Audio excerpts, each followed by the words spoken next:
আল্লাহ বলেছেন শাহরুর রমাদান আল্লাযী উনজিলা ফীহিল কোরআন, না রমাদানকে আল্লাহ কিন্তু ডাইরেক্টলি লিংক করেছেন কোরআনের সঙ্গে। ওয়াই? আলহামদুলিল্লাহ, রমাদান মাস এমন একটি মাস যে মাসে আল্লাহ সুবহানাহু ওয়া তাআলা কোরআনুল কারীম নাজিল করেছেন। আর এই কোরআনকে সম্পৃক্ত করেছেন কেন?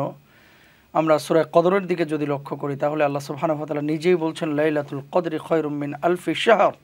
আর এর আগে বলছেন যে ইন্না আনজালনাহু ফি লাইলাতিল কদর, আমি কোরআনকে নাজিল করেছি কদরে। তো এই কদর হচ্ছে আল্লাহ সুবহানাহু ওয়া তাআলা রেখেছেন রমাদান মাসের মধ্যে।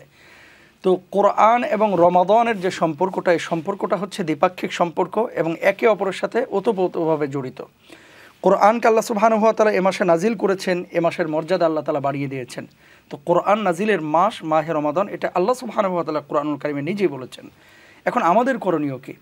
রমজান মাসটাকে আমরা অনেক সময় ব্যবহার করি শুধুমাত্র মনে করি যে রমজানের মূল্যটা সিয়ামের কারণে, রোজা রাখছি এই জন্যই না। কোরআন চর্চার মাস, কোরআন পড়ার মাস, কোরআন বোঝার, কোরআন অনুধাবনের আরেকটি মাস হচ্ছে মাহে রমাদান। আমরা অনেক সময় প্রতিযোগিতা করি সম্মানিত শেখ, দেখবেন যে গর্ব করে বলি যে এই রমজানে 6 খতম করলাম, আলহামদুলিল্লাহ। এটা ভালো যে তেলাওয়াত করেছেন, 6 খতম পড়েছেন, কিন্তু এর চাইতে উচিত ছিল বেশি যে একটা খতম অন্তত বুঝে করার, যে আল্লাহ সুবহানাহু ওয়া তাআলা কি মেসেজ রেখেছেন। এই জায়গাটায় আমরা অনেক সময় কিন্তু আমাদের দুর্বলতা প্রকাশ করি। একটা বিষয় খেয়াল করলে দেখা যাবে যে আল্লাহ সুবহানাহু ওয়া তাআলা কোরআনকে নাজিল করেছেন কি, কেন?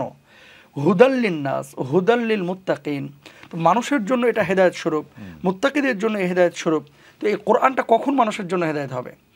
বাংলাদেশে লক্ষ লক্ষ কোরআনের হাফেজ আছে এখন, যারা গোটা বিশ্বকে কোরআনের নেতৃত্ব দিতে পারে, আলহামদুলিল্লাহ। কিন্তু সেই হাফেজ ভাইয়েরা এবং বোনেরা, হাফেজারা, তারা কোরআনের মেসেজগুলো বুঝে না। পরবর্তীতে বুঝছে যখন তারা আলেম হচ্ছে। তো যখন বুঝছে তখন কিন্তু তার থেকে মানুষ বেশি উপকৃত হচ্ছে। একটা হচ্ছে শুধু রিসাইটেশন করে, শুধু পাঠ করে, শুধু তেলাওয়াত করে মানুষকে মজা দেয়, মানুষ মুগ্ধ হচ্ছে, বাহবা দিচ্ছে, আলহামদুলিল্লাহ, ভেতর টাচ করছে একটা বিষয়। কিন্তু সে যখন কোরআনটা বুঝে মানুষকে বোঝাচ্ছে তখন কিন্তু মানুষ বেশি উপকৃত হচ্ছে। এই জন্য আমরা আমাদের দর্শক ভাই এবং বোনদেরকে বলবো, অবশ্যই কোরআন তেলাওয়াত করব, কোরআন তেলাওয়াত শুনবো, কিন্তু কোরআন বুঝবো। প্রতিদিন অন্তত একটা পৃষ্ঠা অথবা 2টা পৃষ্ঠা কি বলেছে আল্লাহ সুবহানাহু ওয়া তাআলা, কেন বলেছে, এই বিষয়গুলো। কোনো মাসালা যখন আমি বুঝছি না, কোনো আয়াত যখন আমি বুঝলাম না, আমরা সম্মানিত শাইখদের কাছে যাওয়ার পরে বলবো যে শাইখ, এই আয়াতে কারিমে আল্লাহ তাআলা কী বলেছেন, যদি আমাকে একটু বুঝিয়ে দিতেন। এই কী মেসেজ রেখেছেন এই সূরার মধ্যে, যদি একটু বুঝিয়ে দিতেন। এই জন্য কোরআন চর্চার মাস হচ্ছে রমজান। আল্লাহ সুবহানাহু ওয়া তাআলা কোরআন নাজিল করে রমজানের সাথে কোরআনকে জুড়ে দিয়ে রমজানের মর্যাদা আল্লাহ তাআলা আরও বাড়িয়ে দিয়েছেন। ব্রিলিয়েন্ট। এইখানে কিন্তু আরেকটি কানেক্টিং, তাহলে প্রশ্ন করে নিই। পরের আয়াতে হচ্ছে ওয়াইদা সাআলাকা ইবাদি আন্নী ফাইন্নী কারীব। আমরা সবসময় বলি আল্লাহ আমার দোয়া কবুল করছেন না, আল্লাহ আমার দোয়াটা কবুল হচ্ছে না, আমি যেটি চাচ্ছি সেটি পাচ্ছি না। বাট এখানে বলছেন ওয়াইদা সাআলাকা ইবাদি আন্নী ফাইন্নী কারীব। আচ্ছা, এখানে খুবই চমৎকার একটি পয়েন্ট আছে, সেটি হচ্ছে আমি দর্শকদেরকে বলবো শাইখদের সামনেই, অনেক সময় দেখবেন বাচ্চারা খেলাধুলা করতে করতে ছোট্ট বাচ্চা দরজার ভিতর দিয়ে ভিতরে ঢুকেছে, সে ভিতর থেকে দরজাটা আটকে দিতে যাচ্ছে খেলার ছলেই।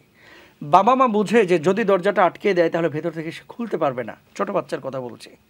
সে কিন্তু তুমুল কান্নাকাটি করছে এবং জোরে সোরে কান্নাকাটি করছে, দাবি করছে যে আমাকে দরজাটা লাগাতে দাও। আপনি বাবা মা কেন লাগাতে দিচ্ছেন না? কারণ বিকজ আপনি জানেন ইন ফিউচার যে সেই বাচ্চাটা দরজাটা খুলতে পারবে না, তো তার দাবিটা আপনি মেনে নিচ্ছেন না।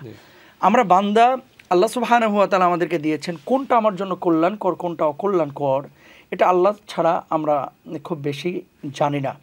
ওয়াসা আন তাকরাহু শাইআন ওয়া হুয়া খায়রুল লাকুম, কোরআনুল কারীমে আল্লাহ সুবহানাহু ওয়া তাআলা বলছেন এমন অনেক অপছন্দের জিনিস আছে যেগুলো আমরা মনে করি যে আমাদের জন্য আসলে কল্যাণকর, আসলে এটা আমার জন্য অকল্যাণকর।